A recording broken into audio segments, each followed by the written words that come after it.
Oke, selamat siang Bapak Ibu Guru yang terhormat.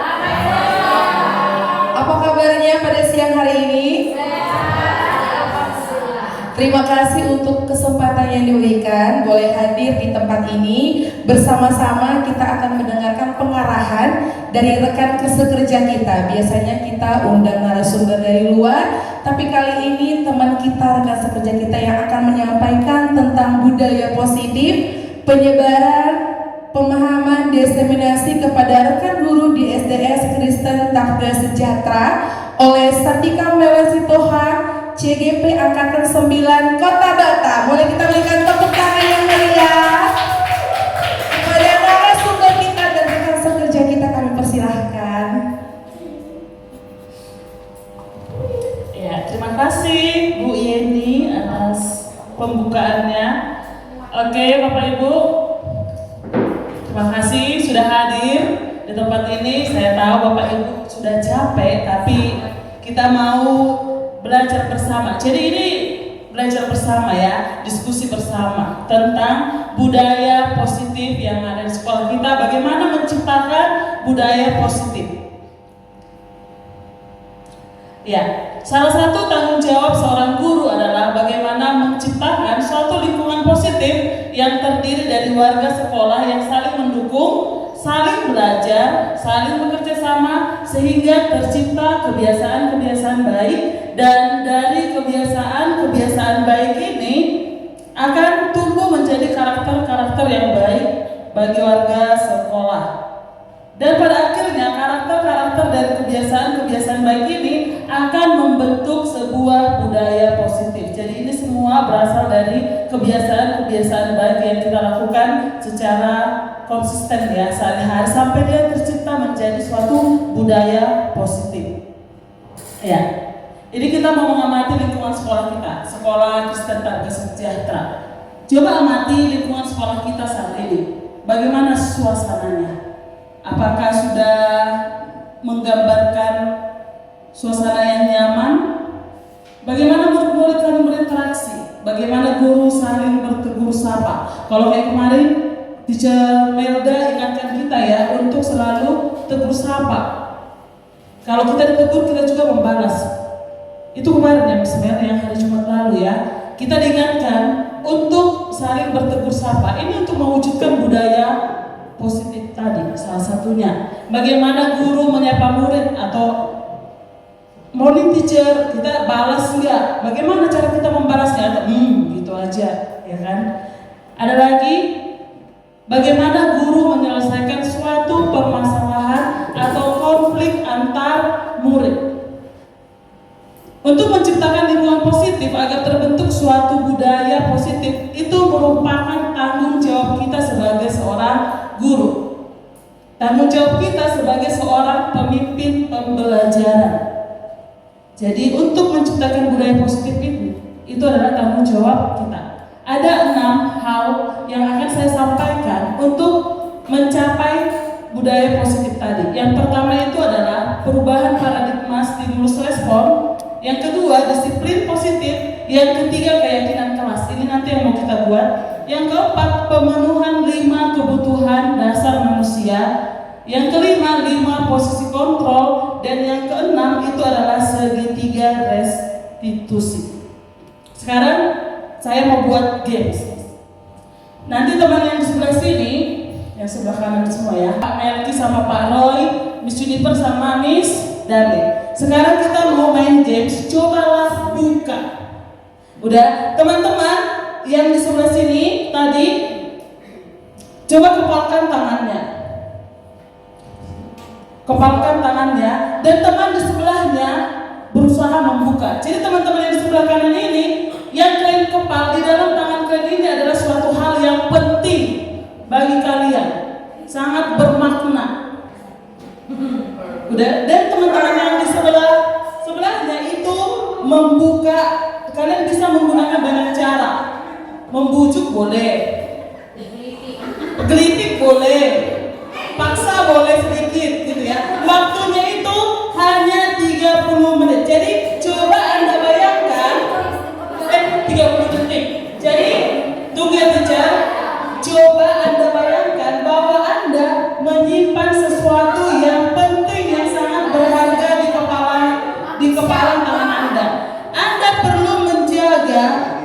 benda tersebut sekuat tenaga agar tidak bisa diambil oleh orang lain. Karena ini adalah sesuatu yang penting bagi hidup Anda. Bagaimana cara Anda mempertahankannya? 30 detik dari sekarang ya.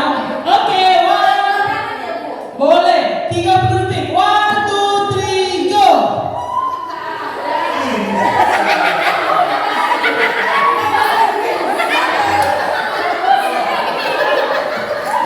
10, 9, 5, 4, 3, 2, 1. Sekarang gantian.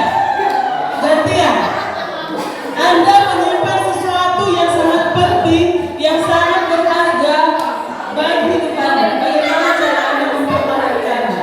Kita mulai. 1, 2, 3.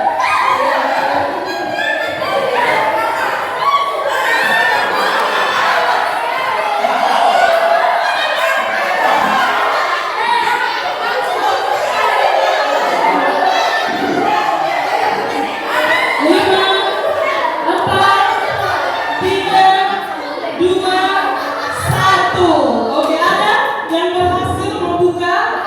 Ada yang berhasil membuka? Membuka loh. Tapi siapa yang berhasil dibuka? Tangan dua-duanya. Ada lagi. Ada yang memperjuangkan sekuat tenaga? Oke.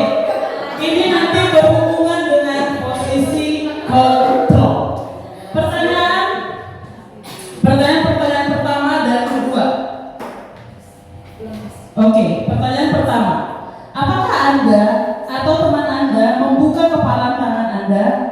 Ada tadi yang berhasil membuka ya? Misteri dan partner, Miss? Yes.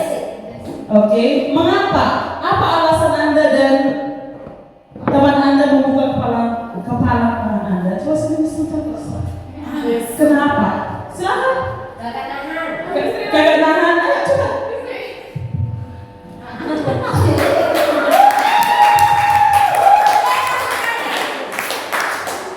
Mengapa Anda dan teman Anda kira-kira membuka kepala tangannya? Namanya siapa? Ya, sebutkan nama. Dari mana? Dela. Oke, perkenalan bisa. Mungkin kita sudah sama kenal ya, nama saya Ecel. Jadi kenapa saya dengan mudah membuka kepala tangan saya? Karena wajah istri itu ikut kagok. Waktunya orang istri itu ikut kagok dia memuji. Makanya dengan mudah saya terbuka gitu. Jadi tidak ingat lagi satu pagi. Oke. Berarti ya siapa yang imut? Wajah istri ya. Berarti istri bisa mempengaruhi misalnya dengan wajahnya yang imut yang tak berdaya, sehingga istri itu bisa menunjukkan sesuatu yang sangat berharga bagi dirinya kepada istri. Oke, yang versi yang kedua, kenapa? Oke, ayo bicara lagi. Kenapa tidak membuka tangannya? Terbuka tangannya. Ini yang kedua yang bertahan tidak membuka misina mungkin ya. Ayo misina, kenapa? Ya, tadi kan itu memberikan ini tertutup. Iya, jawaban saya kenapa saya mempertahankan dan tidak bisa terbuka karena saya tidak mau kalau hal yang sangat saya pegang penting itu dimiliki orang lain.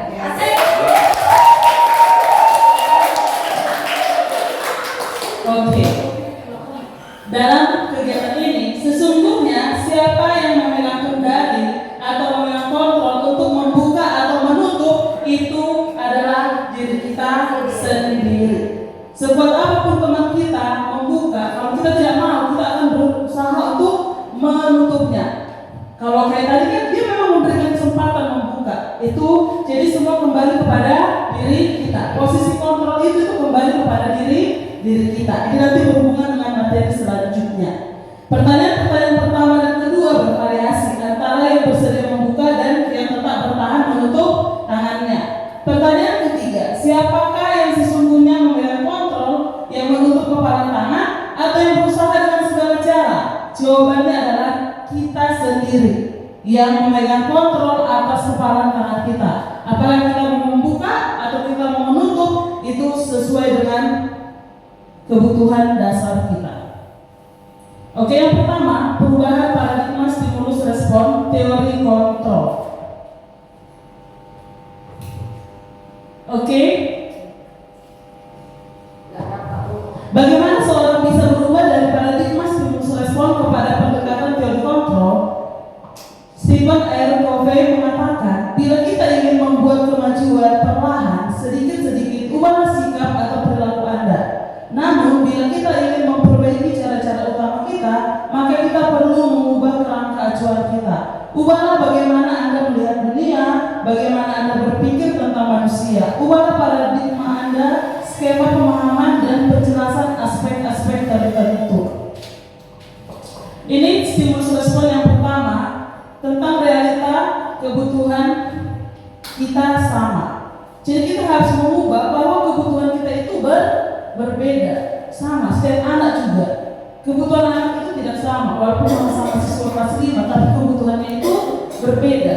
Kita harus mengubah paradigma kita yang itu dulu. Kebutuhan setiap orang itu dari yang sama kita ubah menjadi kebutuhan setiap orang itu berbeda. Yang kedua, semua orang melihat hal yang sama. Itu kita harus ubah bahwa setiap orang memiliki gambaran yang berbeda. Yang ketiga, kita mencoba mengubah orang agar berpandangan sama dengan kita. Itu tidak boleh. Kita harus ubah bahwa kita berusaha memahami pandangan orang lain tentang dunia ini. Itu yang harus kita ubah. Perilaku buruk dilihat sebagai suatu kesalahan. Saya juga seperti itu. Tapi kita harus ubah menjadi semua perilaku itu mempunyai tujuan. Jadi apapun yang dilakukan anak-anak kita, kesalahan-kesalahan mereka itu pasti ada tujuannya. Kenapa mereka melakukan hal seperti itu? Selanjutnya, orang lain bisa mengontrol saya. Itu kita ubah menjadi hanya Anda yang bisa mengontrol diri Anda. Yang bisa mengontrol orang lain, kita ubah menjadi Anda tidak bisa mengontrol orang lain. Pemaksaan ada pada saat bujukan gagal. Ketika kita bujuk itu ya, nggak berhasil, kita paksa. Kita harus ubah paradigma berpikir kita menjadi kolaborasi, kerjasama dan konsensus menciptakan pilihan-pilihan baru. Dan yang terakhir adalah model berpikir menang kalah. Kita ubah menjadi model berpikir menang-menang. Itu dia perubahan paradigma stimulus respon menjadi teori kontrol. Itu dulu. Jadi paradigma dulu yang kita ubah. Yang kedua itu tentang disiplin.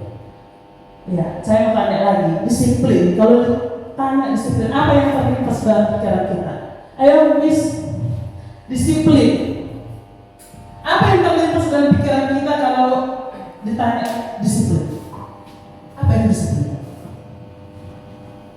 Melakukan segala sesuatu yang sudah ditetapkan. Melakukan segala sesuatu yang sudah ditetapkan. Kira-kira kalau bilang disiplin, yang terlintas apa ya? Teratur. Positif semua. Ada lagi, Bu? Disiplin. Apa yang terlintas dalam benak kita? Reward. Ayo, apa lagi, Bu? Taat. Ayo, Bu. Tepat waktu. Jadi disiplin tepat waktu. Reward. Apa lagi, Pak? Disiplin. Mungkin bisa menahan emosi kali ya. Menahan emosi. Ayo, Bapak, ayo ganteng. Tadi sih cepat waktu juga sih. Uang jajan kayaknya langsung kepikiran ya. Disiplin langsung kepikiran uang jajan. Ayo, Bu Mirna, disiplin. Harus dilakukan. Bu Marta? Konsisten. Ayo, Bu. Taat. Mengikuti peraturan. Ayo, Mbak Adit. Jessica Milaya. Mengikuti peraturan followers. Ayo. Melakukan tata tertib. Bertanggung jawab. Mengikuti aturan. Kesadaran ya, bos. Positif semua. Masih ada satu lagi. Disiplin. Apa yang Pemaksaan. Kalau saya juga ditanya hukuman gitu ya. Tapi dari sekian banyak semuanya lebih ke arah yang positif. Sepertinya sudah semakin memahami tentang disiplin. Oke. Ketika mendengar kata disiplin, apa yang terbayang di benak Anda? Apa yang terlintas di pikiran Anda? Kebanyakan orang akan menghubungkan kata disiplin dengan tata tertib, teratur, kepatuhan pada peraturan, bos-bosnya jawabannya ya. Kata disiplin juga sering dihubungkan dengan hukuman, padahal itu sesungguhnya berbeda. Karena belajar tentang disiplin positif tidak harus dengan memberi hukuman. Justru itu adalah salah satu alternatif terakhir, dan kalau boleh tidak ada hukuman sama sekali. Karena itu adalah dua hal yang berbeda. Dalam budaya kita, makna kata disiplin dimaknai menjadi sesuatu yang dilakukan seseorang pada orang lain untuk mendapatkan kepatuhan.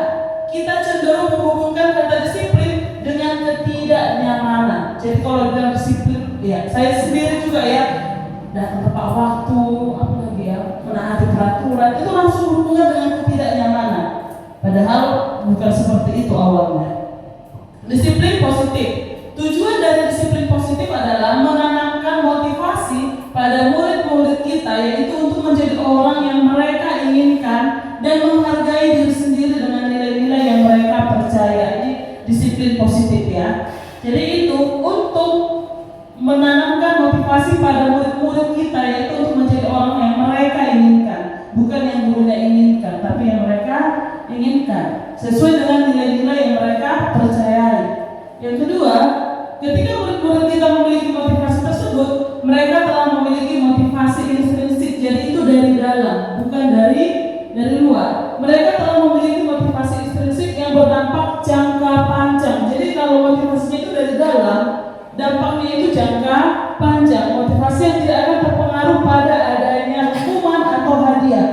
Jadi kalau seperti kita udah menanamkan disiplin positif, datang tepat waktu, mau ada reward, mau nggak ada reward, kita akan tetap jalankan kalau itu berasal dari dalam, motivasi intrinsik. Tapi kalau motivasinya itu dari luar, tidak ada hukuman, tidak ada hadiah, itu tidak akan kita jalankan lagi.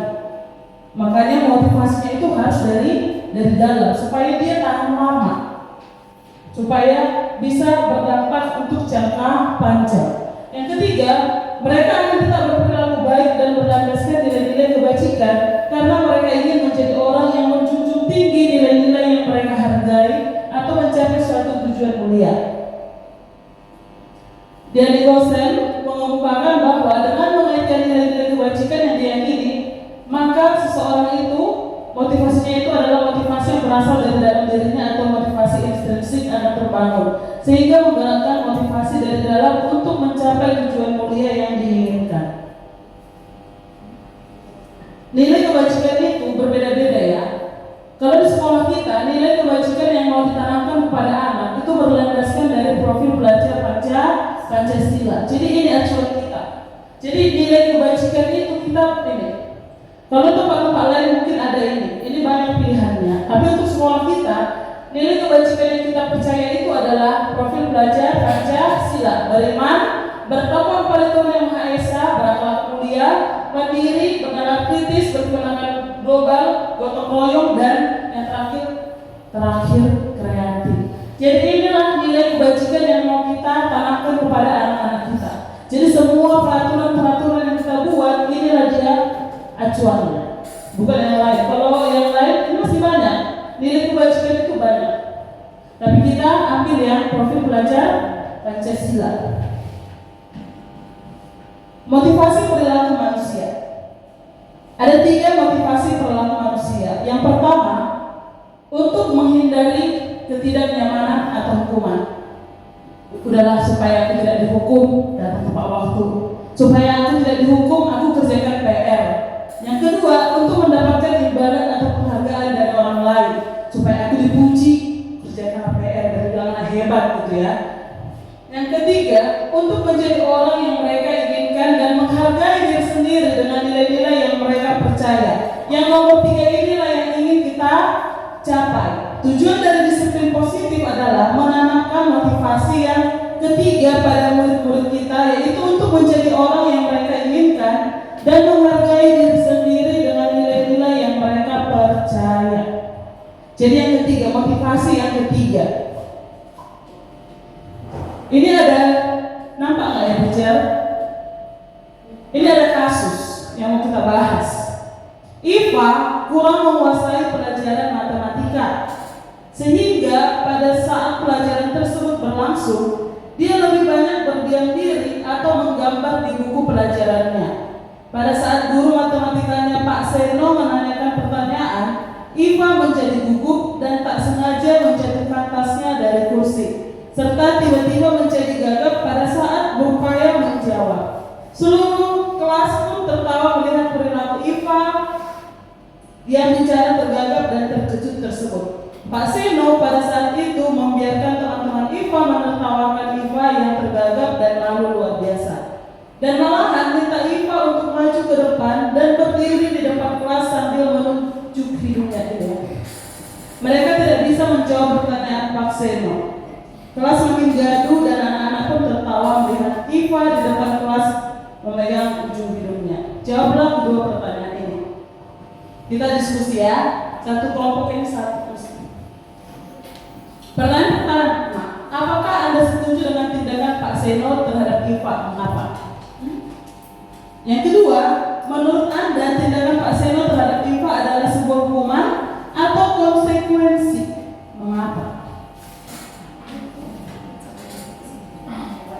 Ayo, ada dua pertanyaan. Tadi si Iva itu tidak bisa menjawab pertanyaan Pak Seno, kemudian si Seno dihukum ke depan dan ditertawai teman-temannya. Pak Seno biarin aja teman-temannya menertawai, bahkan kalau hukumannya memang bingung kayak gini, sehingga semakin ditertawai. Pertanyaan pertama, apakah Anda setuju? Apakah Anda setuju dengan tindakan Pak Seno terhadap Iva? Setuju? Setuju, mengapa? Bisa nggak diberikan banyak lagi?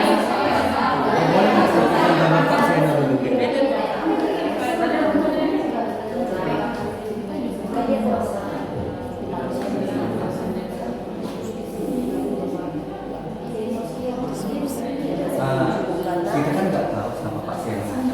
Makanya dibaca.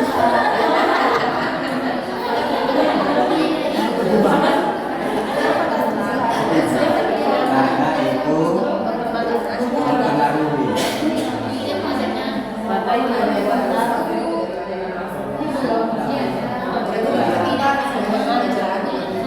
Pertanyaan nomor 2.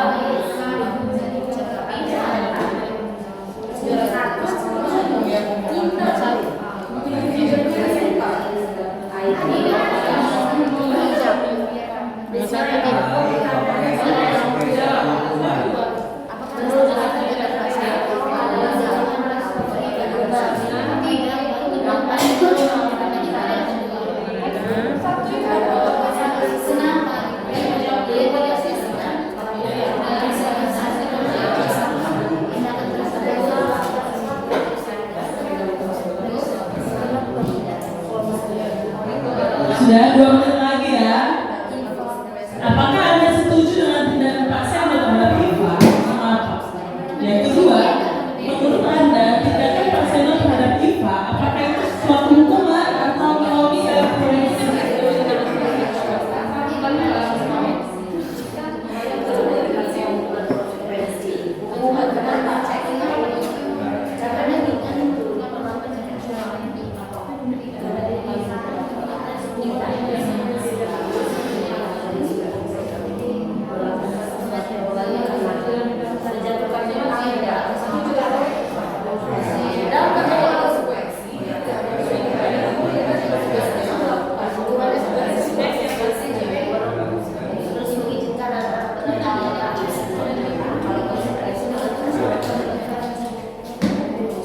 Ya, kami udah siap. Oke, yang sudah selesai boleh ditempel di depannya. Oke, yang sudah boleh ditempel.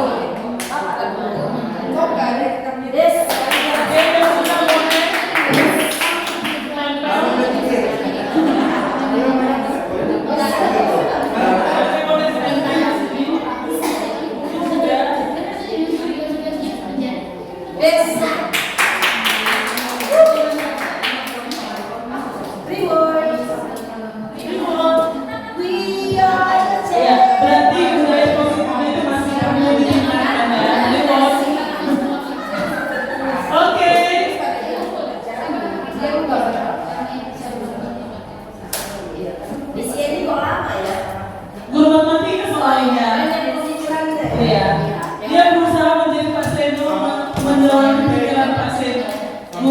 matematika juga.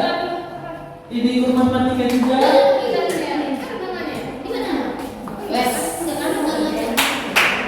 Kok panjang kali tuh yang menuju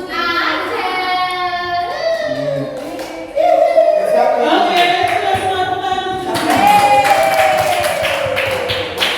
Oke, yang pertama, apakah Anda setuju dengan tindakan Pak Seno terhadap Iva? Semua menjawab tidak setuju.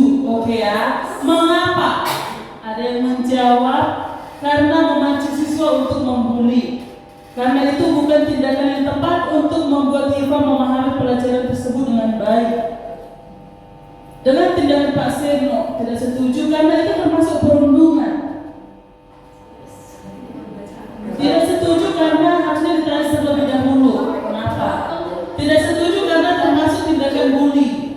Karena tindakan Pak Seno membuat Iva malu di hadapan teman-temannya dan tidak menanyakan atau mencari hal atau penyebab Iva seperti itu.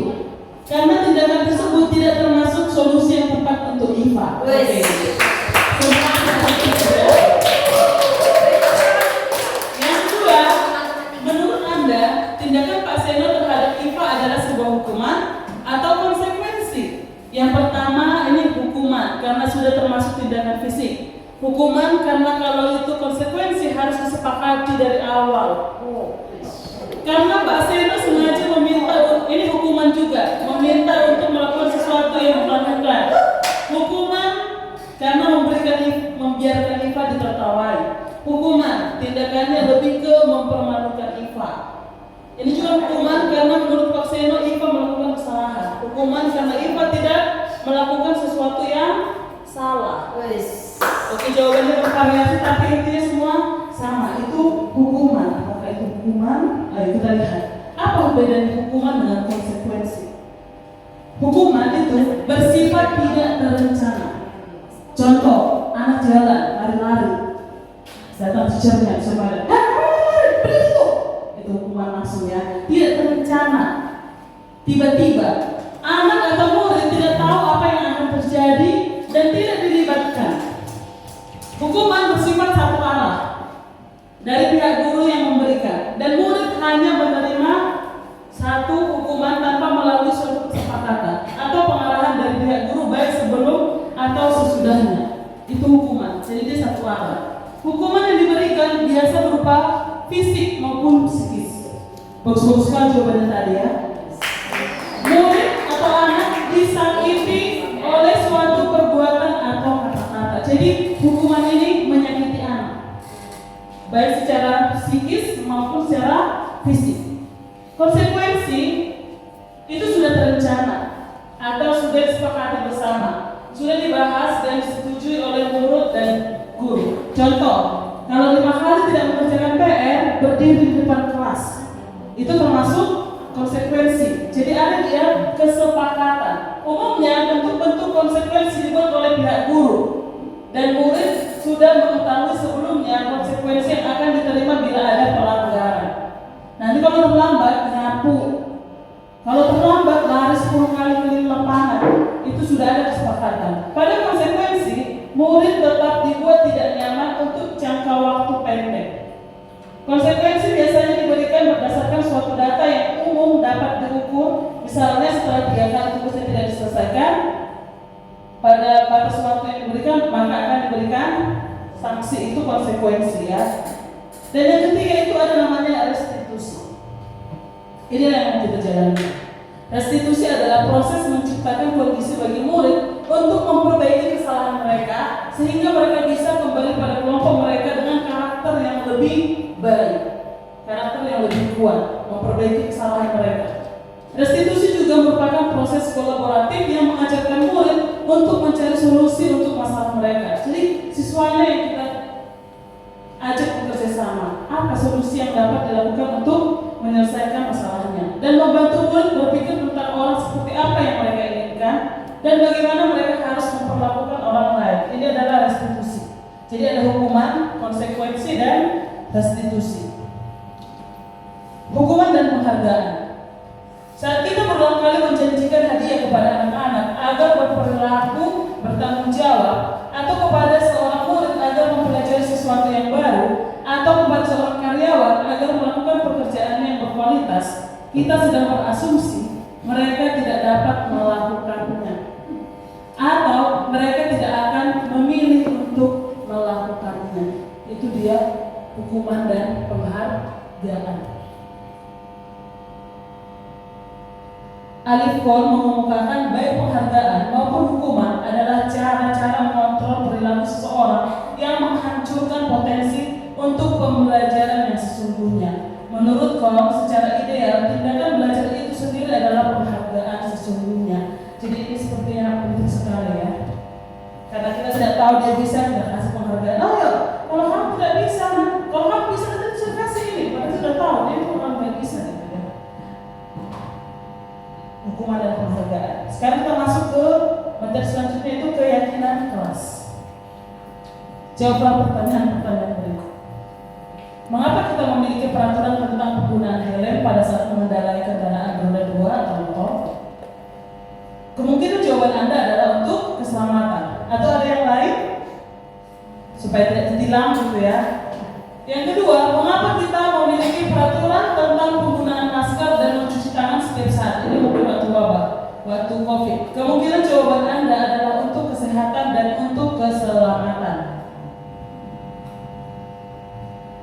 Nilai-nilai keselamatan atau kesehatan inilah yang kita sebut sebagai suatu keyakinan. Jadi ini namanya keyakinan. Nanti ini kita mau buat keyakinan kelas. Jadi ini dia, keselamatan, kesehatan itu adalah keyakinan. Keyakinan itu sifatnya itu universal, yaitu nilai-nilai kebajikan universal yang disepakati secara tersirat dan tersurat, lepas dari latar belakang suku, negara, bahasa maupun agama. Nilai-nilai kebajikan menekankan pada keyakinan seseorang akan lebih memotivasi seseorang dari dalam. Seseorang akan lebih tergerak dan bersemangat untuk menjalankan keyakinannya daripada hanya sekedar mengikuti serangkaian peraturan tertulis tanpa makna. Murid-murid pun demikian, mereka perlu mendengarkan dan memahami arti sesungguhnya tentang peraturan-peraturan yang diberikan. Apa nilai-nilai kebajikan di balik peraturan tersebut? Apa tujuan utamanya? Dan menjadi tidak tertarik atau takut sehingga hanya sekedar mengikuti serangkaian peraturan-peraturan yang mengatur mereka tanpa memahami tujuan mulianya. Keyakinan kelas yang pertama, guru berperan dalam mewujudkan terbentuknya keyakinan sekolah atau kelas dengan adanya kesepakatan dengan murid. Jadi ini bukan guru, itu harus melibatkan murid. Jadi keyakinan kelas itu adalah kolaborasi antara guru dengan murid. Yang kedua, keyakinan sekolah dan keyakinan kelas itu berupa pernyataan universal yang mudah diingat, dipahami, dan harus diterapkan dalam lingkungan sekolah. Ada 7 pembentukan keyakinan sekolah atau kelas. Yang pertama, keyakinan kelas bersifat lebih abstrak daripada peraturan yang lebih rinci dan konkret. Keyakinan kelas berupa pernyataan-pernyataan universal. Yang ketiga, pernyataan keyakinan kelas senantiasa dibuat dalam bentuk positif. Jadi tidak boleh Bapak Ibu dilarang makan, dilarang lari-lari, dilarang, nggak boleh. Jadi itu harus bersifat positif, nggak boleh negatif. Keyakinan kelas sebaiknya sesuatu yang dapat diterapkan di lingkungan tersebut. Semua warga kelas hendaknya ikut berkontribusi dalam pembuatan keyakinan kelas lewat kegiatan curah pendapat. Bersedia meninjau kembali keyakinan kelas dari waktu ke waktu. Adapun nilai-nilai kebajikan itu seperti keadilan, kehormatan, peduli, integritas, kejujuran, dan masih banyak lagi. Ini prosedur membuat keyakinan kelas atau keyakinan sekolah. Yang pertama, kita coba dulu ya, bisa nggak ya? Nah, kejar bagi satu untuk satu kelompok tadi. Makasih ya, Jen. Ya, kita mau praktek langsung membuat keyakinan kelas. Yang pertama,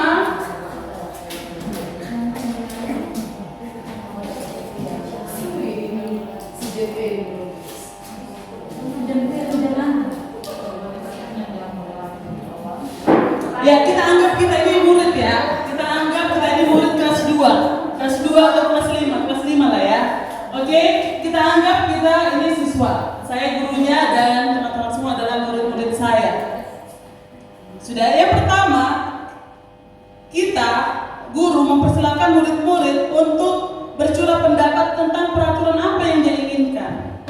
ini gitu.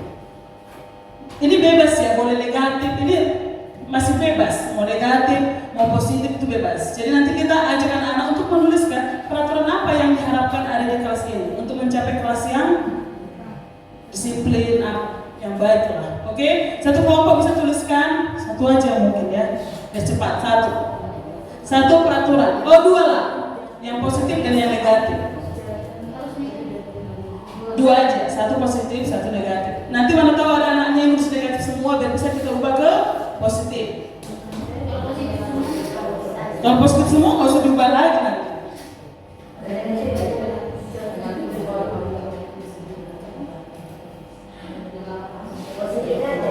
Positif dan negatif.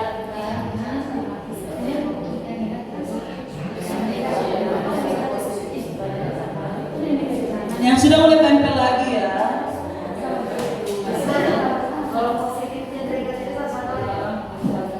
Dua, satu positif, satu negatif. Oke, yang pertama berbicara dengan sopan. Gak apa-apa. Oh, saya harus baca. Berarti nanti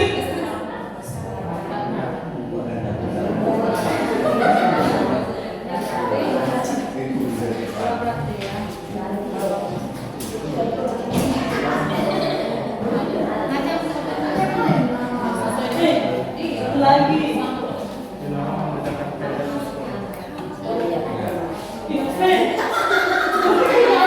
Mereka harus ingat kelas B. Jadi mereka HP. Oke.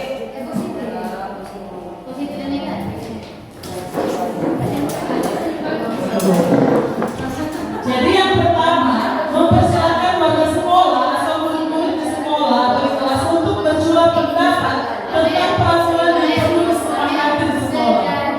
Sejajar. Dalam pelaksanaan Menunjukkan berbeda. Jangan satu lain di atas Pak.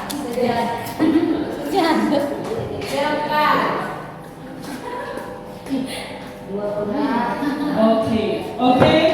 Kelompok tadi kasih seru sekali. Banyak sekali peraturan yang ditulis. Oke, dulu kelas. Oke. Jadi ini tidak harus ditulis ya, bisa secara lisan. Oke, peraturan apa yang ingin kita sepakati di kelas? Teacher tidak boleh lari. Oke, teacher tidak boleh ini. Boleh. Mau dituliskan juga boleh. Itu tergantung kita mana yang lebih efisien. Yang kedua, mencatat semua masukan-masukan para murid atau warga sekolah di papan tulis atau di kelas besar. Untuk melihat hasil curahan pendapat, oke? Karena tidak ada papan besar, jadi saya bacakan aja ya. Jangan berteriak di kelas. Positif atau negatif? Negatif. Negatif. Itu nanti kita ubah jadi positif. Positifnya apa ya? Jangan berteriak di kelas. Berbicara dengan suara Tertib di kelas, gitu ya. Berbicara dengan jelas dan sopan. Oke. Berbicara beda. Oke, apa tadi Bu? Oke, jangan berteriak di kelas nanti. Kalau dipositifkan, tertib hati, berbicara dengan yang kedua, jangan membuat keributan di dalam kelas. Buanglah sampah pada tempatnya. Apa yang pertama? Janganlah membuat keributan di dalam kelas. tertib lah di kelas. Jadi nanti kan ini yang sama-sama ini digabungkan. Kalau ada dua hal yang mirip itu digabungkan. Sama berbicara dengan sopan, dilarang berlari di dalam kelas. Positifnya itu apa ya? Berjalan di kelas. Berjalan dengan hati-hati. Berjalan dengan hati-hati di kelas. Kalau tidak boleh berlari, berarti itu bisa sih lagi ke tertib saat kelas, menjaga ketertiban. Nanti itu keyakinan kelasnya itu keyakinan kelas itu ketertiban. Jadi ketertibannya itu keyakinan kelasnya. Jadi kalau anak lari kita harus ingat Maxwell, apa keyakinan kelas kita? Ketertiban teacher. Iya, kamu sudah melaksanakan keyakinan kelas kita enggak? Enggak. Yang mana? lari-lari itu yang mana? Ketertiban. Jadi kita harus ingat, makanya dalam keyakinan kelas itu sifatnya universal. Jadi kita ingat, makanya nggak boleh banyak, 7 paling banyak. Jadi ketertiban. Jadi itu kita harus ingatkan terus-terusan. Keyakinan kelas, ketertiban. Itu dia, keyakinan kelas. Jadi sifatnya itu universal. Jadi peraturan tadi nanti kita bawa lagi dia itu ke keyakinan yang mana. Usahakan makan bekal terlebih dahulu, kemudian boleh jajan. Ini mana? Sekolah kemarin nih? Punya kami belum loh, teacher. Oke, tunggu. Jangan mengejek teman. Itu positifnya apa? Jangan mengejek teman. Menghargai, Saling menghargai, boleh ya. Nggak boleh membuli Pak. Dilarang mengerjakan PR di sekolah. Kerjaan PR di rumah. Kerjakan PR di rumah. Boleh ya. Kerjakan tugas sesuai tempatnya. Di lain hati. Dilarang membuang sampah sembarangan. Buanglah sampah pada tempatnya. Buanglah sampah pada mereka semua sendiri. Mereka pada gantinya dan langsung Itu sampah. ini biasa aja.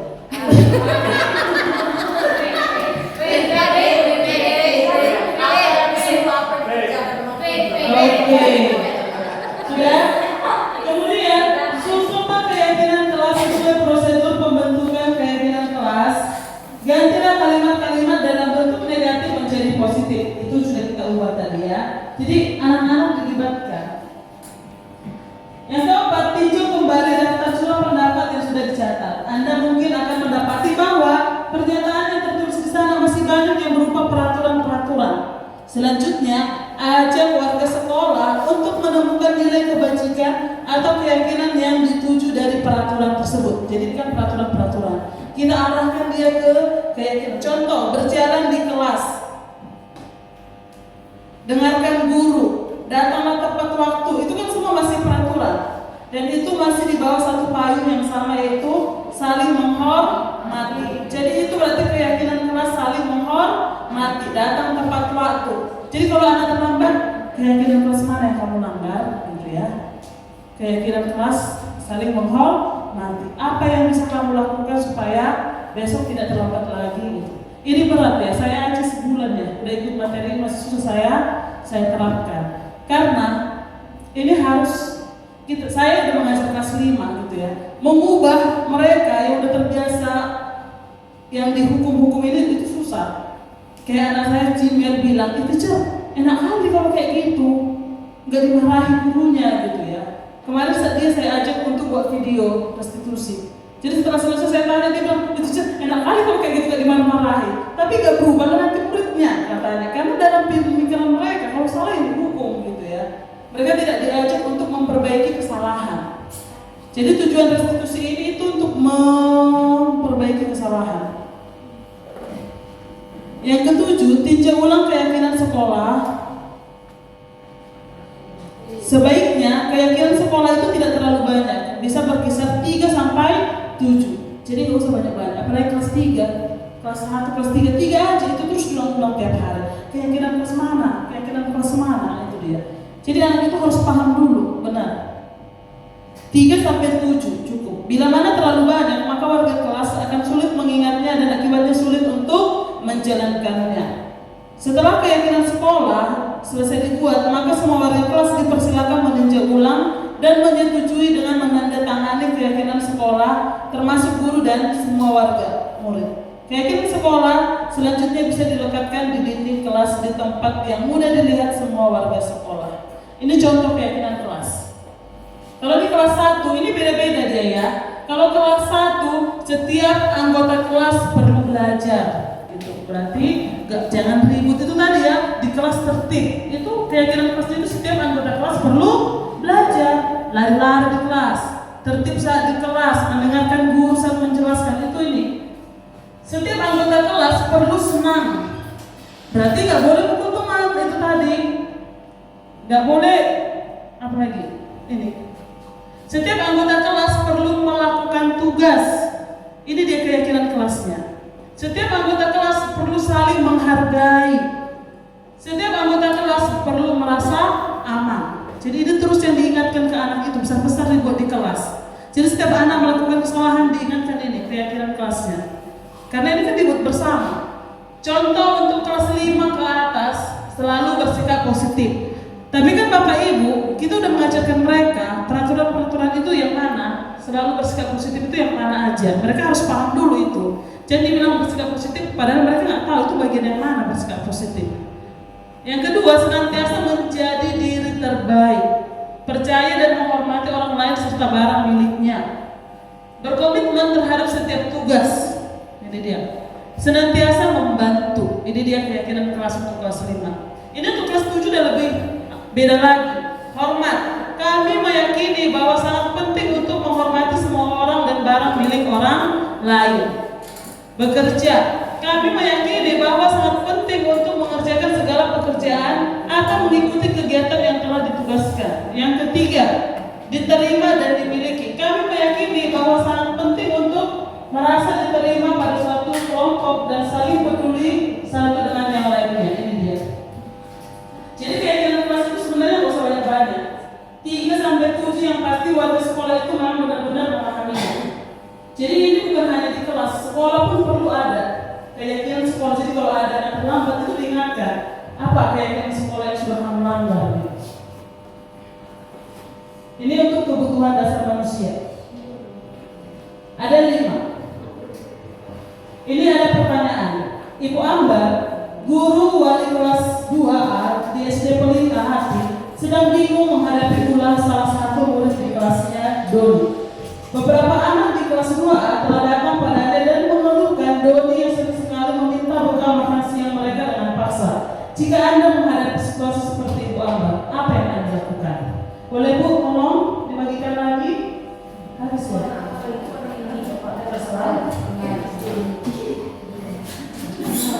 Ya, jika Anda jadi Ibu Ambar,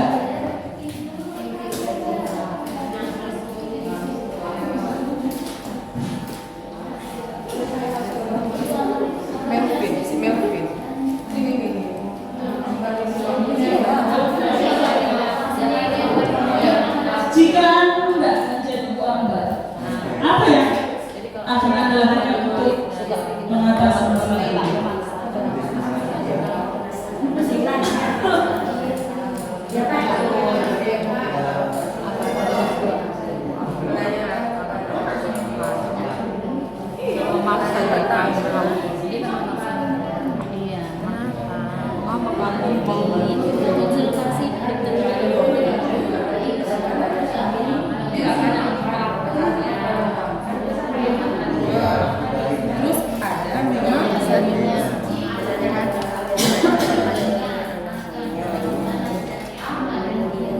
Meminta makanan temannya.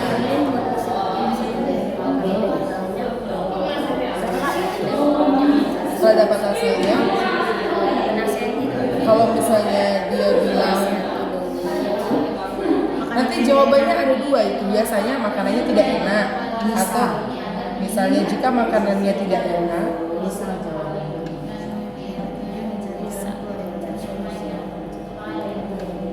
makanan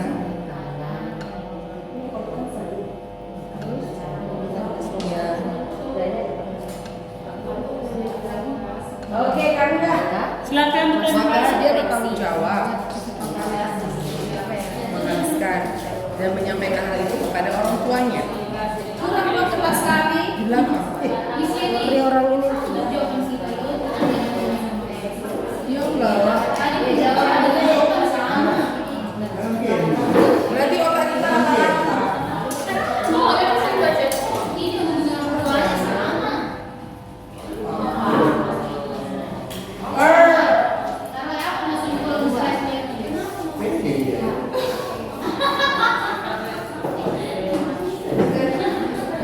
Oh, lama ya.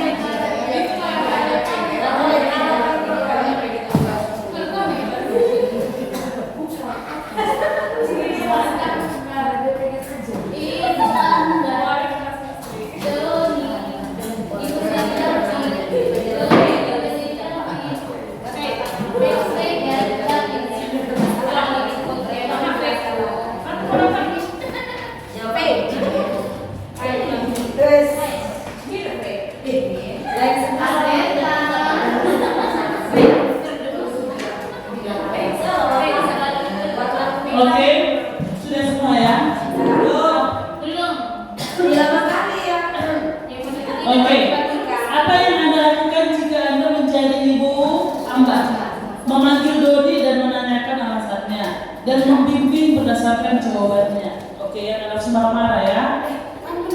Menasihati Doni dan menyampaikan kepada orang tua Doni untuk menyediakan makan siang Doni. Yang ketiga, menanyakan kepada Doni alasannya. Bagus ya, bertanya dulu semua. Menasihati Doni, mencari solusi, membuat kesepakatan atau konsekuensi apabila mengulang kembali. Yang keempat, mencari tahu penyebab tindakan Doni dengan cara mengajaknya berbicara empat mata, lalu menasihatinya dan membuat kesepakatan. Saya akan menanyakan alasan Doni melakukannya, kemudian menasihati, setelah itu menyampaikan hal itu pada orang tuanya.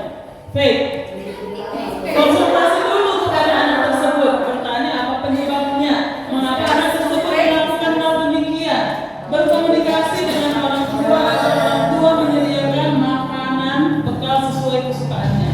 Yang terakhir, jika menjadi ibu ambar, maka menanyakan kepada Doni kenapa meminta makanan temannya. Misalnya jawaban Doni, jika karena makanan tidak enak, maka dia harus bertanggung jawab menghabiskan dan menyampaikan pada orang tuanya. Jika karena dia hanya ingin suka pada makanan temannya, perlu dibuat kesepakatan. Iya, kita lihat semua jawabannya keren-keren.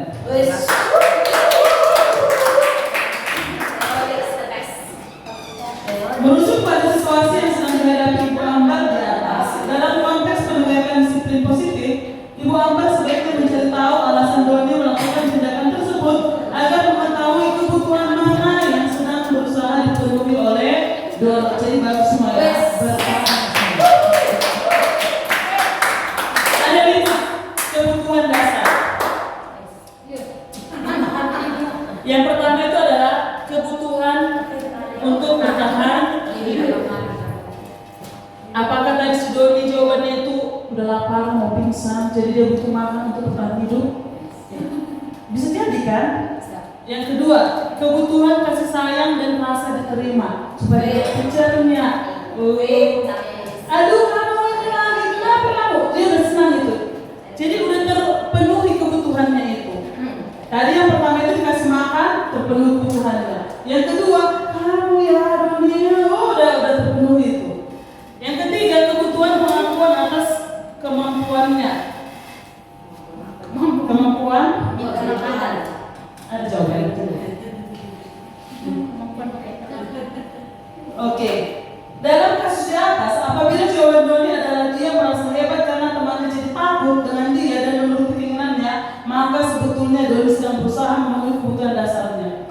Jadi itu supaya dia diakui atas kemampuannya. Ketika dia berhasil mengambil makanannya itu dia sudah terpenuhi kebutuhan dia. Yang keempat, kebutuhan akan kebebasan. Kalau di itu nomor 3 itu sekitar terjadi. Berarti tugas ibu itu.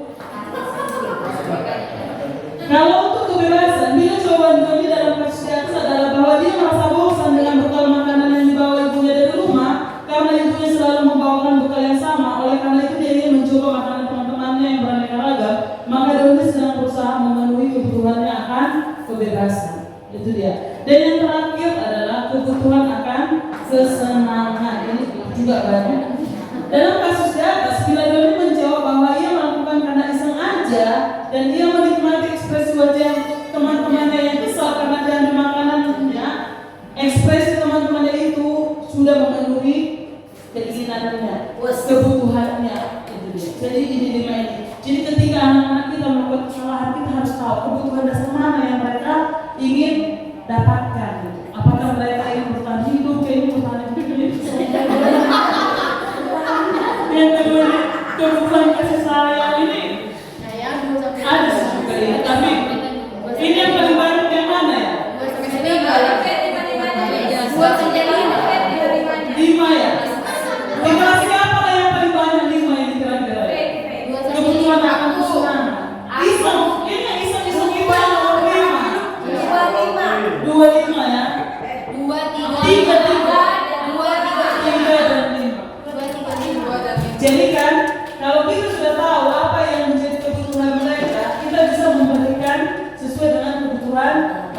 Kalau kebutuhannya satu, kayaknya kita nggak sama marah ya kan. Kalau yang kedua bukan ke saya, kayak itu nggak sama marah. Cukup perlu aja, sayang-sayang aja. Kalau yang tiga ini perlulah sering dipuji mungkin dia. Tapi nggak juga waktu makan teman itu dipuji. Pada kondisi yang lain sering dipuji. Kebutuhan akan kebebasan, kebutuhan akan kesenangan. Ini yang paling sering ini. Usil. Bisa ada teman saya kayak gitu. Bisa.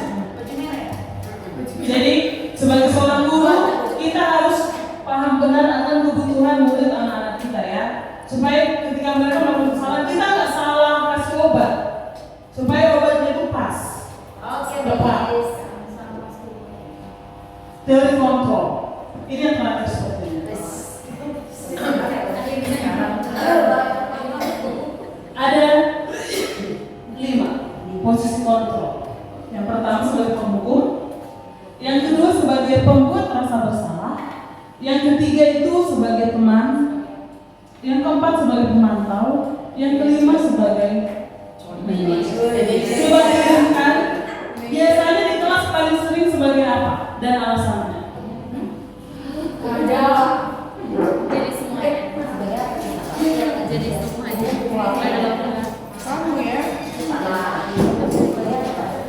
Ayo kira-kira dalam kelas biasanya ini Minimal berapa? kalau semua pada semua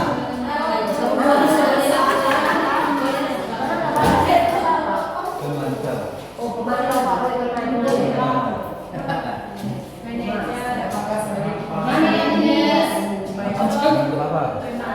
Kolektor. Aku sebagai teman. Jawabannya mereka. Manage setiap tingkah ucapan lu. Yang tadi sebagai pemantau kriminal penghukum, Kamu sebagai teman.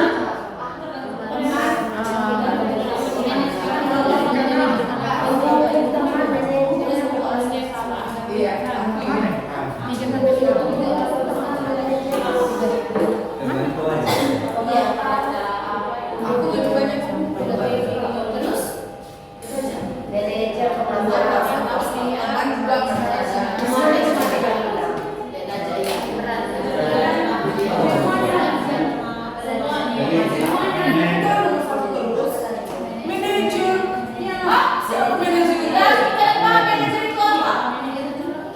sebagai teman,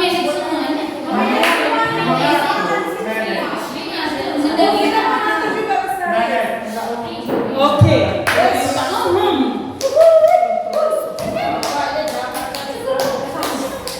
Wih, kita yang memang manajer.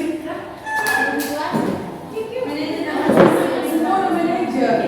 Apa gaji sedikit? Manajer itu Oke, kita lihat ya. Tim Emi dan Teacher Yesi, teman, pemantau, manajer. Ini biasa paling disayang murid ya. Pemantau, teman, manajer. Pembuat rasa bersalah, teman, manajer, pemantau. Pemantau, teman, manajer. Penghukum, pembuat rasa bersalah, pemantau. Manajer mengendalikan setiap tindakan manipulasi. Oke, kita lihat pertama satu-satu. Penghukum. Seorang penghukum bisa menggunakan hukuman fisik maupun verbal. Orang-orang yang menjalankan posisi penghukum senantiasa mengatakan bahwa sekolah memerlukan sistem atau alat yang dapat lebih menekan murid-murid lebih dalam lagi. Anak-anak yang terlambat ini harus dihukum, gitu ya. Gak akan tepat waktu kalau dihukum. Patuhi aturan saya, awas kamu. Kayaknya cocokan dia kan?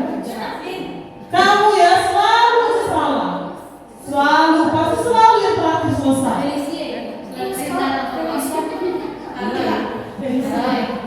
Guru seperti ini senantiasa percaya hanya ada satu cara agar pembelajaran bisa berhasil, yaitu cara dia. Biasanya kalau penghukum ini suaranya, mimiknya,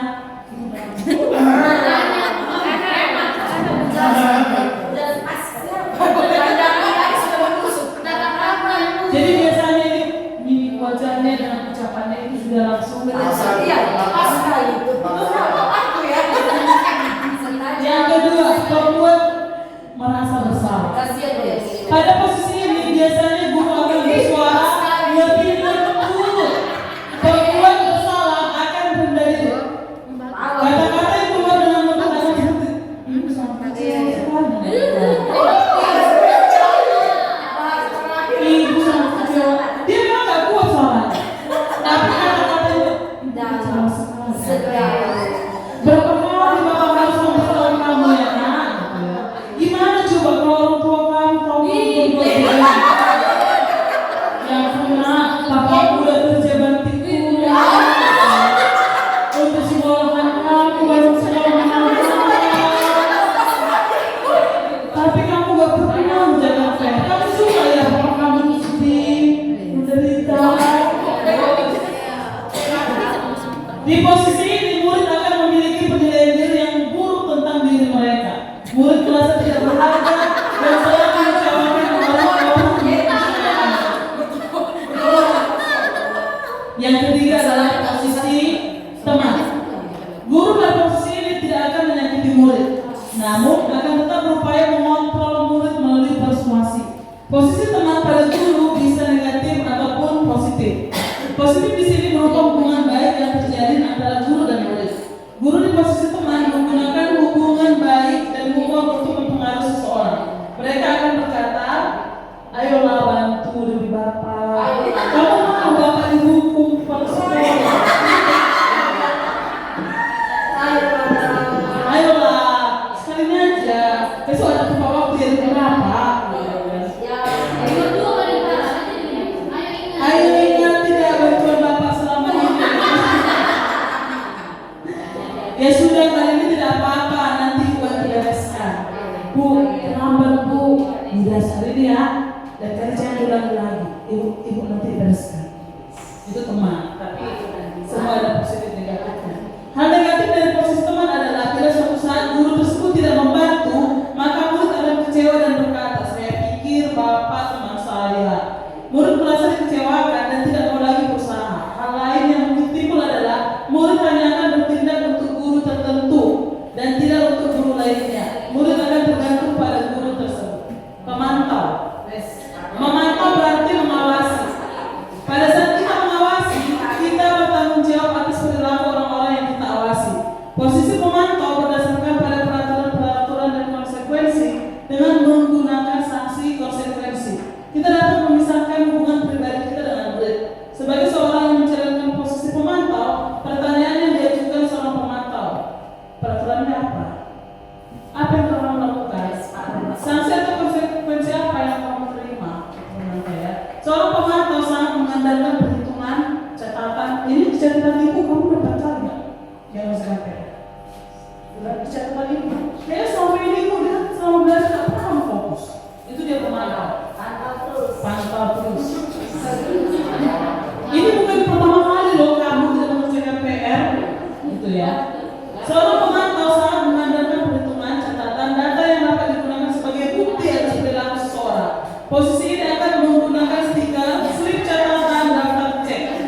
Posisi pemantau sendiri berawal dari teori stimulus respon yang menunjukkan tanggung jawab guru dalam mengontrol murid. Manajer. Posisi terakhir adalah manajer. Adalah posisi di mana guru berbuat sesuatu bersama dengan murid, mempersilakan murid, mempertanggungjawabkan perilakunya, mendukung murid agar dapat menemukan solusi atas permasalahannya sendiri. Seorang manajer telah memiliki keterampilan di posisi teman maupun pemantau, dan dengan demikian bisa jadi waktu-waktu tertentu kembali kepada kedua posisi tersebut bila diperlukan. Namun bila kita menginginkan murid kita menjadi manusia yang merdeka, mandiri dan bertanggung jawab, maka kita perlu mengacu pada restitusi yang dapat menjadikan murid kita seorang manajer bagi dirinya sendiri. Di manajer, murid diajak untuk menganalisis kebutuhan dirinya maupun kebutuhan orang lain. Di sini penekanan bukan kepada kemampuan membuat konsekuensi, namun dapat berkolaborasi dengan murid bagaimana memperbaiki kesalahan mereka. Di sini nanti ada caranya itu, namanya itu segitiga restitusi. Jadi kita di sini mengajak anak-anak untuk memperbaiki kesalahannya.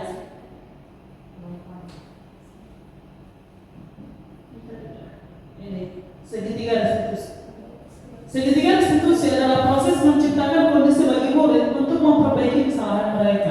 sehingga mereka bisa kembali pada kelompok mereka dengan karakter yang lebih kuat. Langkah-langkah segitiga restitusi adalah menstabilkan identitas, validasi tindakan yang salah, menanyakan keyakinan. Makanya keyakinan itu perlu. Jadi saat kita bertindak sebagai manajer, kita bisa membantu mereka untuk berkolaborasi menyelesaikan masalah-masalah mereka. Udah, saya kasih satu video untuk menutup ya. Contoh penyelesaian masalah dengan segitiga restitusi.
Jadi kita sebagai manajer, kita berkolaborasi untuk anak untuk mencari solusi atas permasalahannya, sehingga dia tidak merasa terintimidasi, tapi dia menjadi pribadi yang lebih baik. Ini akan sulit kita kerjakan kalau kita hanya kerja sendiri. Jadi kita harus berkolaborasi. Bukan hanya saya gitu ya, tapi semua kita itu memang sepakat menggunakan segitiga restitusi ini. Tapi kadang ya,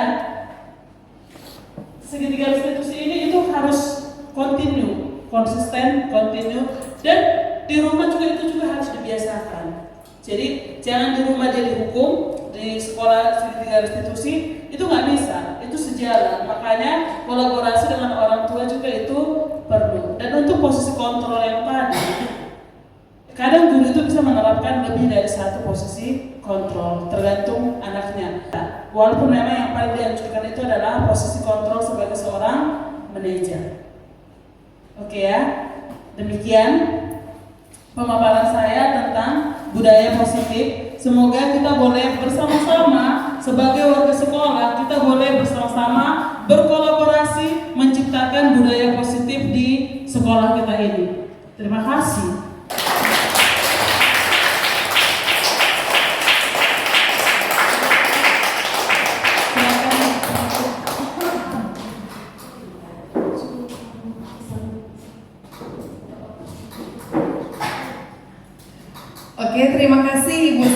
Kamelen buat pemaparannya yang luar biasa ya.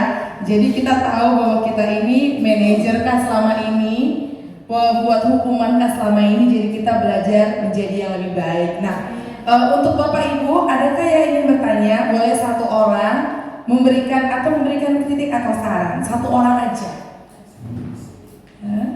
Ya, refleksi kira-kira dari pemaparan yang tadi itu atau hari ini apa yang bisa kita pelajari? Ayo Pak Roy, silakan.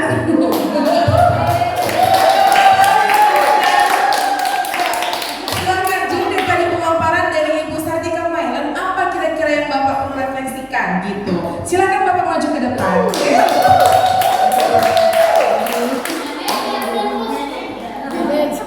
Posisimu tadi apa, Pak? Cukup bagus ya. Terima kasih sekali lagi untuk Miss Melen tadi yang telah membawakan ya diseminasi untuk kita semua untuk budaya yang baik ya. Nah, jadi yang bisa saya tangkap tadi dari sini itu menjadi refleksi kita selama ini ya untuk saya pribadi. Jadi saya melihat tadi memang saya memilih menjadi pemantau ya, pemantau. Rupanya setelah dijelaskan baru saya tahu juga bahwa saya juga termasuk penghukum. Jadi mungkin untuk kedepannya mungkin menjadi lebih baik ya. Jadi untuk kelas sendiri mungkin bisa kita tingkatkan keyakinan kelas ketika saya mengajar bisa diterapkan. Jadi demikian, terima kasih. Oke. Terima kasih Pak Roy. Adakah lagi? Satu lagi? Teacher Belda. Satu lagi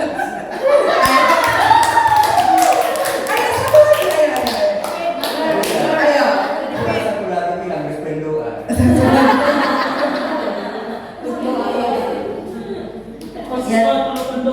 Terima kasih buat kesempatannya ya. Sama seperti bilang Pak Roy tadi, saya juga salah satu orang yang sangat diberkati dengan banyak masukan dari teman kita Miss Mailen. Kalau saya tadinya sih di sini di posisi teman ya, sama ini membuat merasa bersalah ini. Jadi saya sering kalau anak-anak yang keleset saya bilang ya ampun kok kayak gitu nak, kasihan loh mama papamu kerja gitu ya. Jadi saya sering melakukan yang ini. Kadang juga bisa jadi teman. Ternyata kita bisa menggunakan ada ini yang lebih, kalau kita lebih bisa menguasai ternyata kita lebih bisa jadi manajer gitu sebenarnya. Kalau yang tadi dibilang tentang keyakinan kelas ya, jadi ya masukan sih yang kedepannya lebih memperhatikan lagi tentang posisi kontrol kita di dalam kelas. Itu aja, makasih. Oke, terima kasih buat Ibu Melda. Ya, demikian kegiatan kita hari ini. Ya, pemaparan yang disampaikan oleh Ibu Sartika Melen. Selamat sore. God bless.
Oke, setuju semua.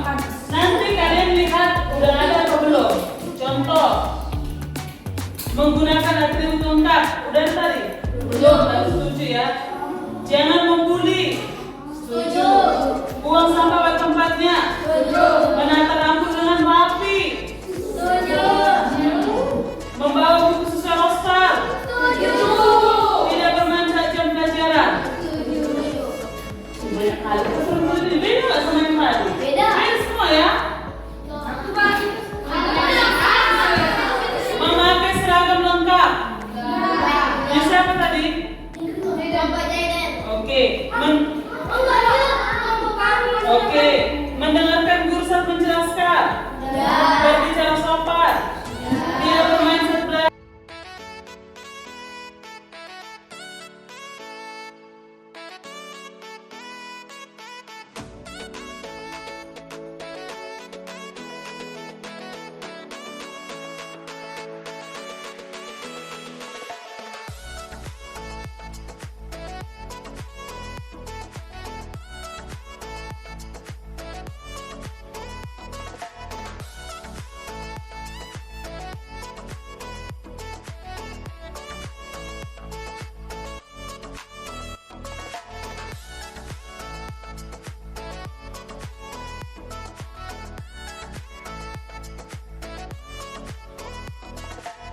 Peraturan kelas yang sudah kita sepakati. Ini kan masih banyak jangan jangan.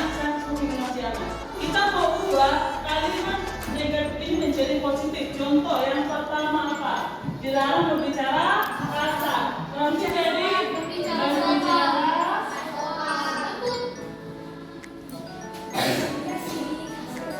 Yang kedua, tidak dibuka pelajaran. Tapi selama pelajaran. Oke, yang ketiga, dilarang membawa mainan.